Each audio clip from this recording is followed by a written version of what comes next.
জিহুদা আৰু জেৰুসালেমক ঈশ্বৰে শাস্তি দিয়াৰ মূল কাৰণটো কি আছিল?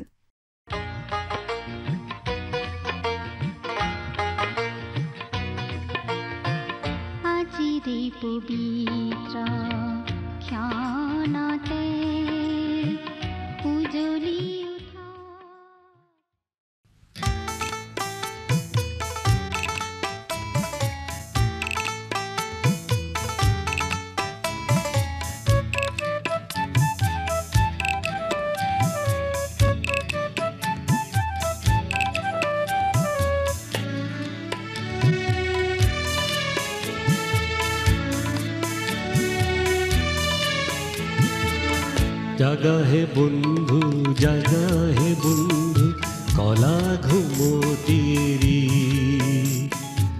শুই থাকোঁতেই বেলি লহিয়াই আৰু নকৰা দেৰি জাগা হে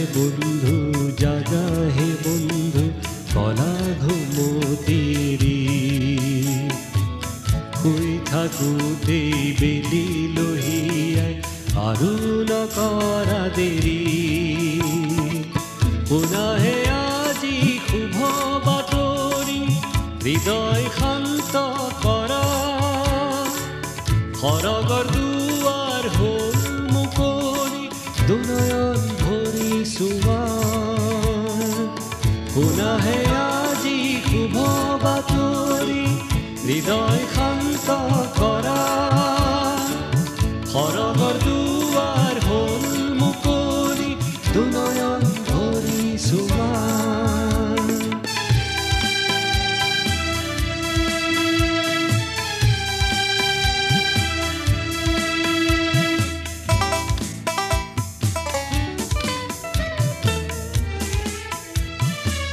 যিশুৱে মাতে আহা কাষৰে ভয় শংকা এৰি অনন্ত জীৱন আছে তেওঁতে আহা সবে আজি ধৰি যিশুৱে মাতে আহা কাষৰে ভয় শংকা এৰি অনন্ত জীৱন আছে তেওঁতে আহা সবে আজি ধৰি যিশুতে পাবা সুখৰ আধাৰ পাপ অপৰাধ ক্ষমা তোমাৰ জীৱন আৰু প্ৰাণ তেওঁতে অৰ্পণ কৰা যিশুতে পাবা সুখৰ আধাৰ পাপ অপৰাধ ক্ষমা তোমাৰ জীৱন আৰু প্ৰাণ তেওঁতে অৰ্পণ কৰা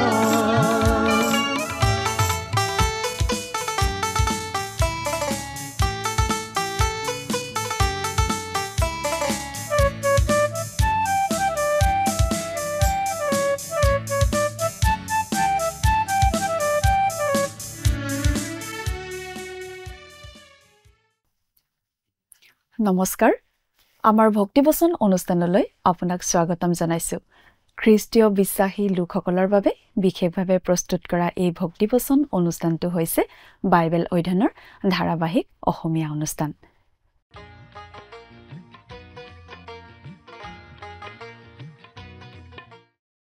প্ৰিয় দৰ্শক আপুনি যদি আমাৰ আগৰ অনুষ্ঠানটো শুনিছিল তেনেহলে আপোনাৰ নিশ্চয় মনত আছে যে আমি আগৰ অনুষ্ঠানত বাইবেলৰ পুৰণি নিয়ম খণ্ডৰ সফনিয়া ভাৱবাদীৰ পুস্তকখনৰ অধ্যয়ন আৰম্ভ কৰিছিলো আৰু সফনিয়া ভাৱবাদীৰ পুস্তকৰ এটা চমু পৰিচয় মাত্ৰ আগবঢ়াইছিলো আজিৰ অনুষ্ঠানত আমি এই সফনিয়া ভাৱবাদীৰ পুস্তকৰ 1 নম্বৰ অধ্যায়ৰ 1 নম্বৰ পদৰ পৰা 4 নম্বৰ পদলৈকে পঢ়ি তাৰ ভিত্তিত আগবঢ়োৱা আলোচনা শুনিবলৈ পাম আন গৌণ ভাৱবাদীসকলৰ তুলনাত সফনিয়াই নিজৰ পৰিচয়টো অলপ বেছি ভালকৈ আমাক দিছে তেওঁৰ বংশটো আহিছে জিহুদাৰ ৰজা হিজকিয়া ৰজাৰ পৰা তেওঁ হিজকিয়া ৰজাৰ বৃদ্ধ পৰিণাতি আছিল বুলি জনাইছে সফনিয়াই তেওঁৰ পুস্তকখন লিখাৰ সময়খিনি জিহুদাৰ ৰজা আমোছৰ পুত্ৰ জোচিয়াৰ ৰাজত্বৰ সময়ত বুলি তেওঁ স্পষ্টভাৱে জনাই দিছে জোচিয়া ৰজাৰ ৰাজত্বকালত জিহুদা দেশত এটা আত্মিক পুনৰজাগৰণ আহিছিল আৰু সেই আত্মিক পুনৰজাগৰণটোক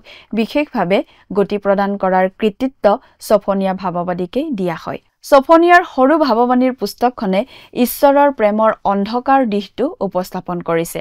তেওঁ প্ৰেমৰ ঈশ্বৰ, কিন্তু তেওঁ ন্যায় বিচাৰ কৰা ঈশ্বৰো। ছফনিয়াৰ পুস্তকখন ঈশ্বৰৰ পৰা আহিবলগীয়া সুদবিচাৰৰ গুঞ্জনেৰে আৰম্ভ হৈছে আৰু এই পুস্তকখনত যিমান কঠোৰভাৱে বিচাৰৰ কথা কোৱা হৈছে তাতকৈ অধিকভাৱে বিচাৰৰ কথা উচ্চাৰিত হোৱা আন ঠাইত দেখা নাযায়। এই চমু পুস্তকখনত দুটা বিশেষ ধৰণৰ চিন্তা উল্লেখযোগ্য। প্ৰথমটো হৈছে প্ৰভুৰ দিন বা জিহুৱাৰ দিন, জিহুৱাৰ পৰা আহিবলগীয়া ক্ৰোধৰ দিন। দ্বিতীয় কথাটো হৈছে জিহুৱাৰ অন্তৰ্জালা, জিহুৱাৰ ঈৰ্ষা। ঈশ্বৰৰ ঈৰ্ষাটো মানুহতকৈ বেলেগ। এয়া ঈশ্বৰৰ প্ৰেমৰ এটা ৰূপ। এয়া অন্যাৰ বাবে নহয়, উপকাৰৰ বাবেহে। ছফনিয়াৰ সময়ছোৱাত জিহুদাত এটা পুনৰুজ্জীৱন হৈছিল যদিও সেই পুনৰ জাগৰণটো বেছি ডাঙৰ নাছিল।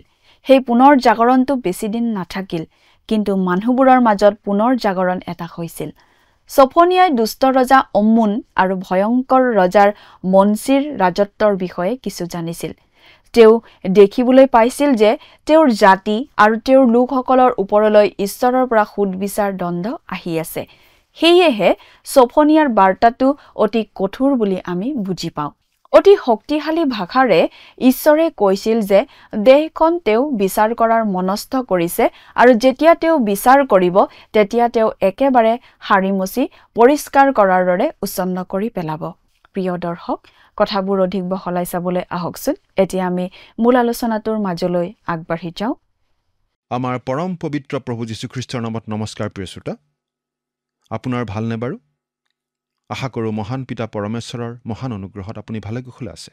বাইবেলৰ পুৰণি নিয়ম খণ্ডৰ ছফনিয়া ভাৱবাদীৰ পুস্তক নামৰ পুস্তকখনৰ অধ্যয়ন আৰম্ভ কৰিছিলোঁ।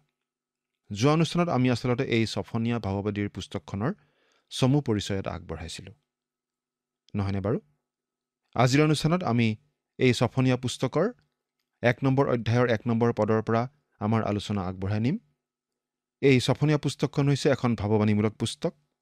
ইয়াত ভৱিষ্যতে ঘটিবলগীয়া কথা কিছুমান জনাই দিয়া হৈছে। ঈশ্বৰে ইছৰাইল জাতি আৰু জেৰুজালেমক বিশেষভাৱে শাস্তি দিব বুলি জনাই দিছিল আৰু ভৱিষ্যতে আহিবলগীয়া সেই বিশেষ 1000 বছৰীয়া শাসনকালৰ বিষয়েও ইয়াত জনাই দিয়া হৈছে। মুঠতে ইয়াৰে কিছুমান ঘটনা ঘটি গ'ল, কিছুমান ভৱিষ্যতে ঘটিবলগীয়া আছে। ছফনিয়া পুস্তকত আমি বিশেষভাৱে পাওঁ ঈশ্বৰৰ পৰা অহা সুধবিচাৰৰ কথা। প্ৰথমটো অধ্যায়ত আমি পাওঁ জিহুদা দেশ আৰু জেৰুজালেমক ঈশ্বৰে যে শাস্তি দিব সেই কথা। আহক বাইবেলৰ পৰা পাঠ কৰি দিম। ছফনিয়া 1 নম্বৰ অধ্যায়ৰ 1 নম্বৰ পদ। জিহুদাৰ ৰজা আমোনৰ পুত্ৰ জোচিয়াৰ ৰাজত্বৰ সময়ত হিজকিয়াৰ বৃদ্ধ পৰিণাতি, অমৰিয়াৰ পৰিণাতি, গদলিয়াৰ নাতি কুচিৰ পুত্ৰ ছফনিয়ালৈ অহা জিহুৱাৰ বাক্য। ছফনিয়াই নিজকে ৰাজবংশৰ বুলি চিনাকি দিছে। জিহুদাৰ ৰজা হিজকিয়া আছিল তেওঁৰ আজু ককাক। ছফনিয়াই জোচিয়া ৰজাৰ দিনত ভাৱবাণী ঘোষণা কৰিছিল আৰু সেই সময়ছোৱাতে এই দক্ষিণ ইছৰাইলীয় ৰাজ্যত শেষৰটো আত্মিক পুনৰজাগৰণ ঘটিছিল। সেই সময়ত পুনৰজাগৰণ চলি আছিল।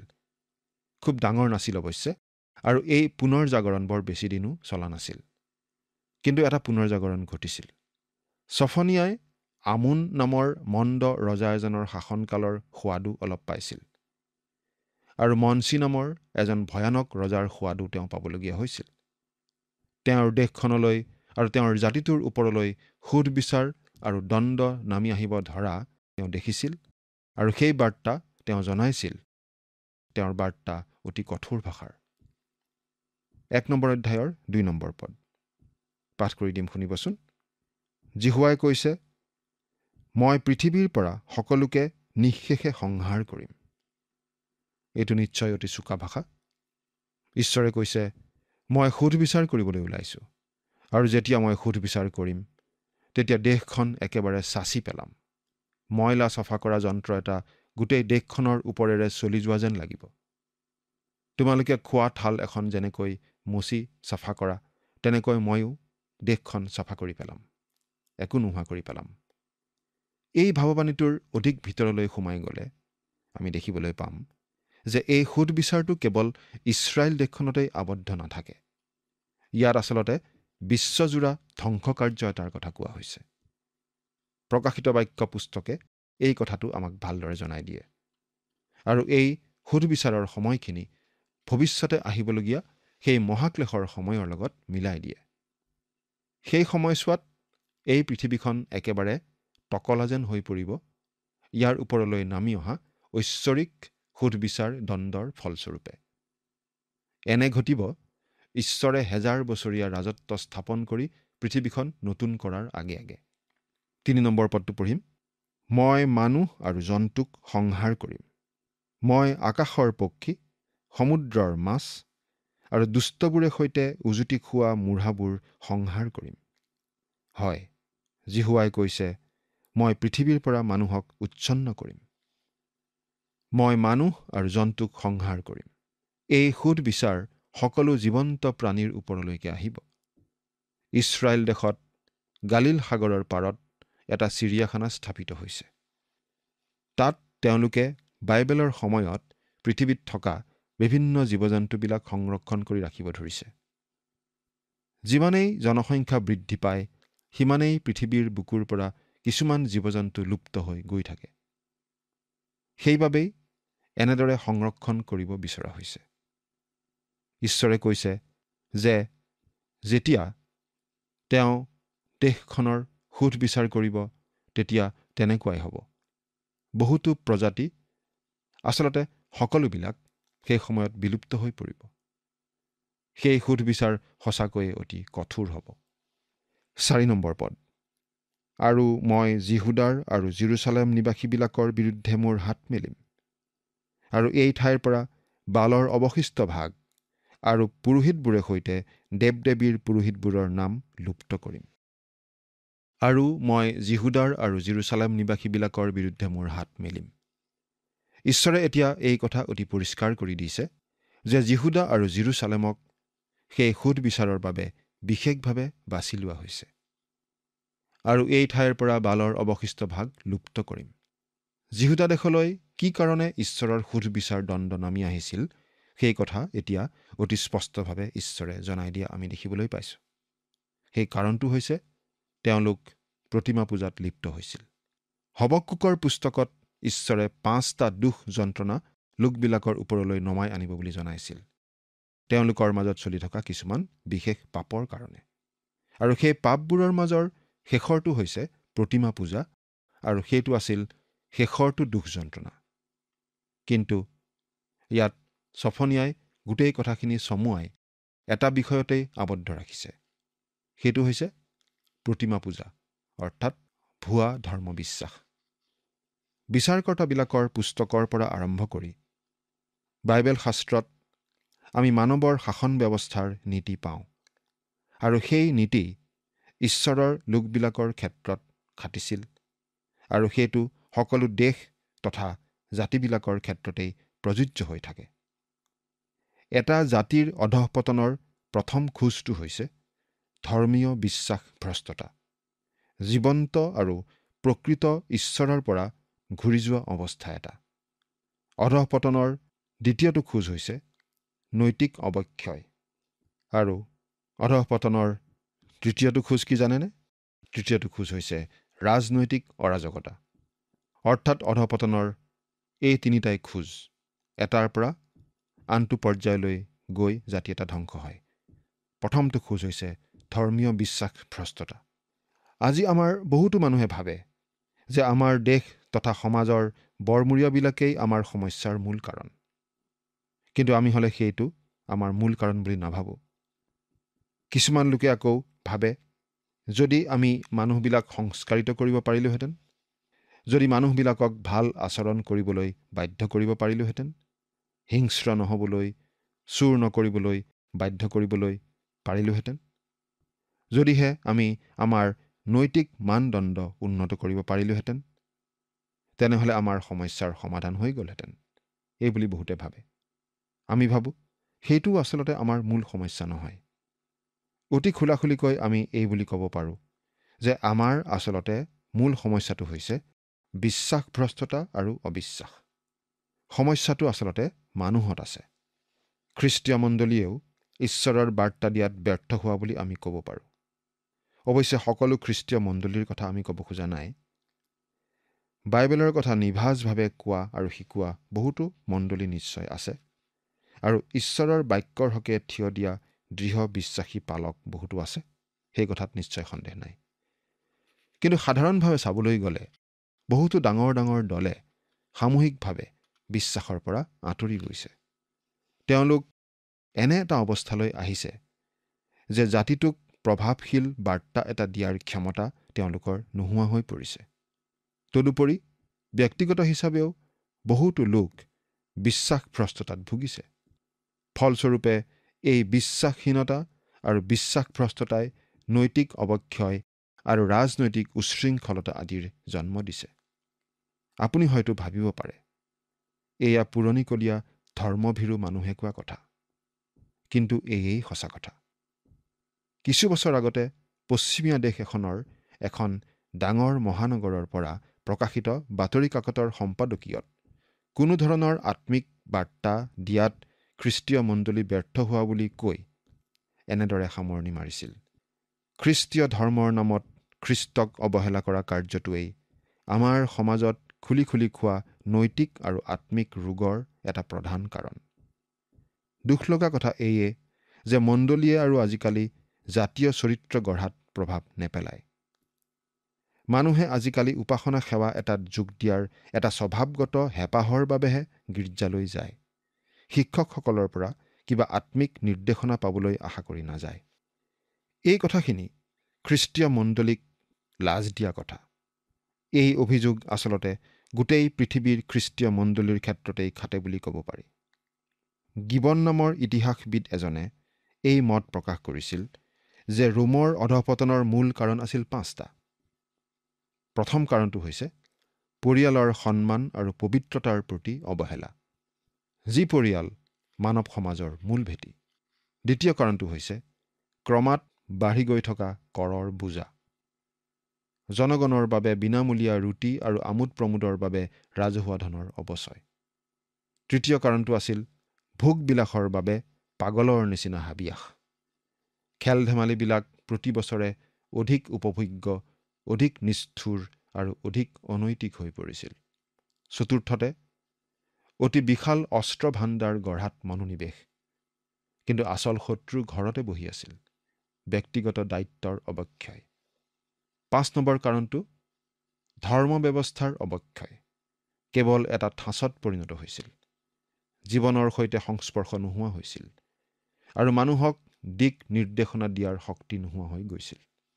ছফনীয়া পুস্তকৰ বাৰ্তাই মানৱৰ শাসন ব্যৱস্থাৰ এই আধ্যাত্মিক নীতি উপস্থাপন কৰে, আৰু তেওঁ দক্ষিণ ইছৰাইল ৰাজ্য অৰ্থাৎ জিহুদা দেশৰ অতিশয় গেলা ঘাঁহডোখৰলৈকেই আঙুলিয়াই দিছিল। সেই ঘাঁহডোখৰ কি? সেয়া হৈছে প্ৰতিমা সেৱা। কি ঘটি আছিল সেইবোৰ ছফনীয়াই দেখিছিল। মানুহবিলাক ক্ৰমাৎ অধঃপতনৰ দিশত অগ্ৰসৰ হৈ গৈ আছিল, আৰু ঈশ্বৰৰ পৰা সুধবিচাৰ তেওঁলোকৰ ওপৰলৈ আহিব ধৰিছিল। আচলতে সকলো জাতিয়েই এই প্ৰতিমা সেৱাৰ বিষয়টোৰেই অপথে গৈছে। যেতিয়া কোনো এটা জাতিয়ে জীৱন্ত আৰু প্ৰকৃত ঈশ্বৰৰ পৰা আঁতৰি যায়, নাইবা যেতিয়া ই ধৰ্মীয় বিশ্বাসৰ ভেটিত প্ৰতিষ্ঠিত মহান নৈতিক নীতিবোৰ ত্যাগ কৰি পেলায়, যেতিয়া ই প্ৰতিমা সেৱাত মগ্ন হৈ পৰে, এই কাৰ্যবোৰে অৱশেষত গৈ জঘন্য অনৈতিকতাৰ জন্ম দিয়ে আৰু ৰাজনৈতিক অৰাজকতাৰ সৃষ্টি হয়। বিশেষভাৱে মন কৰিবলগীয়া কথা এইয়ে যে ইয়াত আমি ভাবোঁ যে 3 ধৰণৰ প্ৰতিমা সেৱাৰ কথা উল্লেখ কৰা হৈছে। এই ঠাইৰ পৰা বালৰ অৱশিষ্ট ভাগ লুপ্ত কৰিম। অৰ্থাৎ প্ৰতিমা সেৱা কাৰ্যটোৰ প্ৰথম ৰূপটো আছিল বাল দেৱতাৰ উপাসনা। এই উপাসনাৰ কামটো ইজেবল নামৰ ৰাণীগৰাকীয়ে উত্তৰ ইছৰাইল ৰাজ্যত প্ৰচলন কৰিছিল। ইজেবলৰ দেউতাক চিডোনিয়াবিলাকৰ সেৱা পূজাৰ পুৰোহিত আছিল। দক্ষিণ দেশ অৰ্থাৎ জিহুদা ৰাজ্যত এই বাল দেৱতাৰ সেৱা পূজা জনপ্ৰিয় কৰিছিল, আৰু বাল দেৱতাৰ বেদী আদি পুনৰ নিৰ্মিত কৰিছিল মনচি নামৰ ৰজা এজনৰ দিনত। তেওঁ অতি কুখ্যাত ৰজা আছিল। গতিকে এই কথাখিনিৰ লগত খাপ খোৱা বাইবেলৰ আন আন ভাৱবাণীমূলক আৰু ইতিহাসমূলক শাস্ত্ৰাংশবোৰো একেলগে চোৱাটো লাভজনক বুলি আমি ইয়াতেই বুজি পাওঁ। এই ক্ষেত্ৰত আমি প্ৰথমতে উল্লেখ কৰিব পাৰোঁ সেই কুখ্যাত মনচি ৰজাৰ ৰাজত্বৰ কথা। এইখিনি কথা বুজি পাবলৈ হ'লে সেই মনচি ৰজাৰ ৰাজত্বৰ কথাখিনি আমি আচলতে পঢ়ি চাব লাগে। কিন্তু সময়ৰ অভাৱত আমি সেই গোটেই কথাখিনি পঢ়িব নোৱাৰিম। সেইকাৰণে আমি উল্লেখ কৰিব খুজিছোঁ বাইবেলৰ ক'ত আপোনালোকে সেইখিনি পাব, আপোনালোকে লিখি ৰাখিব পাৰে আৰু পিছত আপোনালোকে সময় পালে সেইখিনি পঢ়ি চাব পাৰে। দ্বিতীয় ৰাজাৱলী 21 নম্বৰ অধ্যায় আৰু দ্বিতীয় বংশাৱলী 33 নম্বৰ অধ্যায়। আকৌ কৈ দিছোঁ, দ্বিতীয় ৰাজাৱলী 21 নম্বৰ অধ্যায় আৰু দ্বিতীয় বংশাৱলী 33 নম্বৰ অধ্যায়। এই অধ্যায় দুটা পঢ়িলে আপোনালোকে সেই কুখ্যাত মনচি ৰজাৰ ৰাজত্বৰ সময়ত কেনেকৈ সেই যিহুদা ৰাজ্যত বাল দেৱতাৰ সেৱা পূজা অধিক জনপ্ৰিয় হৈ পৰিছিল আৰু বাল দেৱতাৰ বেদী আদি পুনৰ নিৰ্মিত হৈছিল সেই কথা পঢ়িবলৈ পাব। এই কুখ্যাত মনচি ৰজাজনৰ নিচিনাকৈ আন কোনোৱেই ঈশ্বৰৰ পৰা ইমান আঁতৰি যোৱা নাছিল। মনচি ৰজাই বাল দেৱতাৰ উপাসনাৰ পুনৰ প্ৰচলন ঘটাইছিল। সেই উপাসনাৰ কাৰ্যটো অতি অনৈতিক প্ৰকৃতিৰ উপাসনা কাৰ্য আছিল। বাল দেৱতাৰ উপাসনাৰ লগতে দেৱী অস্তোৰতৰ উপাসনাও চলিছিল। যেতিয়া সেৱা উপাসনাত নাৰী প্ৰকৃতিও সন্নিৱিষ্ট কৰা হ'ল, তেতিয়া আমি অনৈতিকতাৰ পয়োভৰ ঘটাও দেখিবলৈ পাওঁ। আৰু এইটো স্বাভাৱিক কথা। বাল দেৱতাৰ উপাসনাৰ লগতে অস্তোৰত দেৱীৰ উপাসনাও এনেদৰে চলোৱাৰ ফলত নানা ধৰণৰ অনৈতিক কাৰ্য ঘটিবলৈ ধৰে। আৰু এনেদৰেই এই সময়ছোৱাত জাতিটোৰ মাজত অবাধ অনৈতিকতা চলিবলৈ আৰম্ভ কৰিছিল। সেই বাল দেৱতাৰ উপাসনাটো প্ৰকৃতি উপাসনাৰ এটা বিশেষ ৰূপ আছিল। আৰু সেই উপাসনা কৰা কাৰ্যটো অতি লেতেৰা প্ৰকৃতিৰ উপাসনা কাৰ্য আছিল। যেতিয়া যোছিয়া ৰজা হৈছিল সেই যিহুদা দেশৰ, সেই যোছিয়া ৰজাই কৰা প্ৰথম কামটো আছিল বাল দেৱতাৰ উপাসনা নোহোৱা কৰিবলৈ কৰা প্ৰচেষ্টা। সেই যোছিয়া ৰজাৰ বিষয়েও আপুনি পঢ়ি চাব পাৰে দ্বিতীয় ৰাজাৱলী আৰু দ্বিতীয় বংশাৱলীত। আৰু পুৰোহিতবোৰে সৈতে দেৱ দেৱীৰ পুৰোহিতবোৰৰ নাম লুপ্ত কৰিম।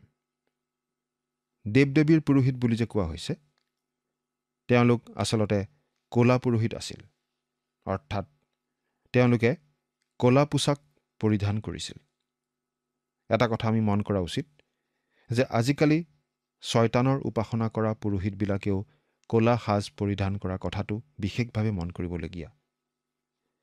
গতিকে আজিকালি যে শয়তানৰ উপাসনা চলিছে, সেইটো একো নতুন কথা নহয়। একালত সেই ঘিনলগীয়া সেৱা উপাসনাত পুৰোহিতালি কৰা লোকবিলাকৰ পৰাই আজি শয়তান উপাসকসকলে এই ক'লা ৰঙৰ পোছাক পাইছে। চোফনীয়া ভাৱবাদীয়ে জনাই দিছে যে এই পুৰোহিতবিলাকৰ সুধবিচাৰ ঈশ্বৰে কৰিব। ঈশ্বৰে যেনেদৰে কৈছিল তেনেদৰেই সেই সকলো কৰিছিল। কিয়নো ঈশ্বৰৰ বাক্য অথলে নাযায়। ঈশ্বৰে অন্যায়, অত্যাচাৰ, অবিচাৰ, অনৈতিকতা, মন্দতা বেছিদিন নসহে। আৰু এই পৃথিৱীৰ পৰা এদিন চিৰকালৰ বাবে এই সকলো তেওঁ লুপ্ত কৰিব। কিয়নো তেওঁৰ বাক্য বিফল নহয়। আৰু সেই শেষ লক্ষ্য আগত ৰাখিয়েই ঈশ্বৰে কাম কৰি গৈ আছে। কিন্তু বৰ্তমানে আমাক উদ্ধাৰ পোৱাৰ উপায় তেওঁ দিছে তেওঁৰ একেজাত পুত্ৰ যীশুখ্ৰীষ্টৰ জৰিয়তে। সেই খ্ৰীষ্টক পৰিত্ৰাতা বুলি গ্ৰহণ কৰি আমি ভৱিষ্যতৰ সেই সোণালী দিনত প্ৰৱেশ কৰিব পাৰোঁ। সেই সুবিধা আপুনি বাৰু গ্ৰহণ কৰিছেনে? চিন্তা কৰি চাওকচোন। ঈশ্বৰে আপোনাক আশীৰ্বাদ কৰক। আমেন।